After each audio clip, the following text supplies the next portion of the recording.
The Earth is a very small stage in a vast cosmic arena.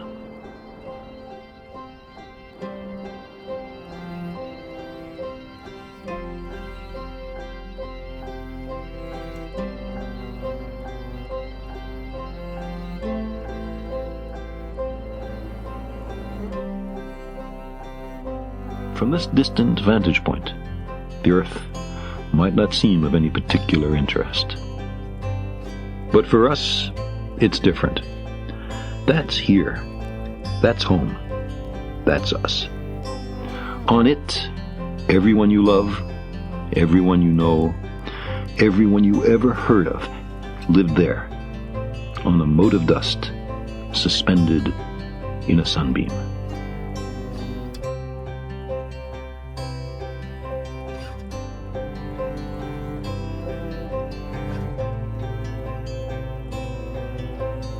In all this vastness, there is no hint that help will come from elsewhere to save us from ourselves.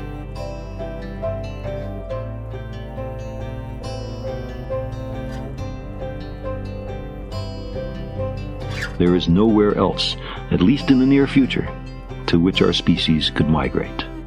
Visit? Yes. Settle? Not yet. Like it or not, for the moment, the Earth is where we make our stand. Our planet is a lonely speck in the great enveloping cosmic dark.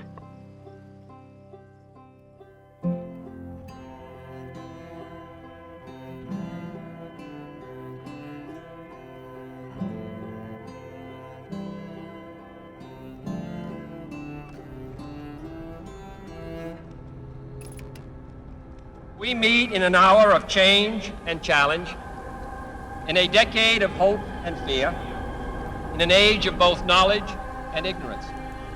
The greater our knowledge increases, the greater our ignorance unfolds.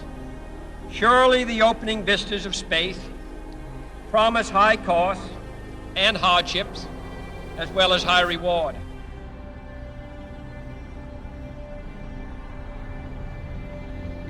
Man in his quest for knowledge and progress is determined and cannot be deterred.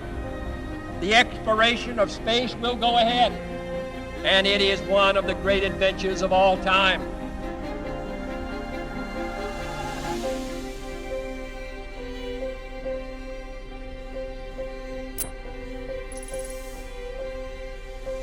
We set sail on this new sea because there is new knowledge to be gained and new rights to be won, and they must be won and used for the progress of all people.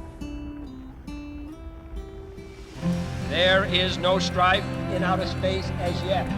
Its hazards are hostile to us all. Its conquest deserves the best of all mankind, and its opportunity for peaceful cooperation may never come again.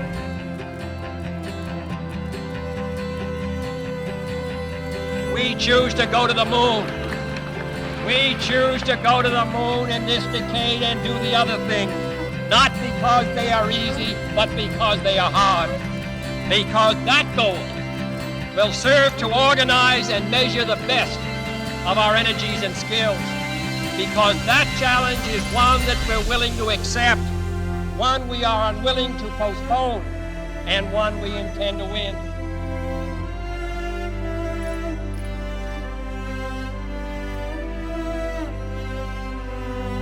Many years ago, the great British explorer George Mallory, who was to die on Mount Everest, was asked why did he want to climb it. He said, because it is there. Well, space is there, and we're going to climb it. And the moon and the planets are there, and new hopes for knowledge and peace are there. And therefore, as we set sail, we ask God's blessing on the most hazardous and dangerous and greatest adventure on which man has ever embarked. There is perhaps no better demonstration of the folly of human conceits than this distant image of our tiny world. To me, It underscores our responsibility to deal more kindly with one another and to preserve and cherish the only home we've ever known.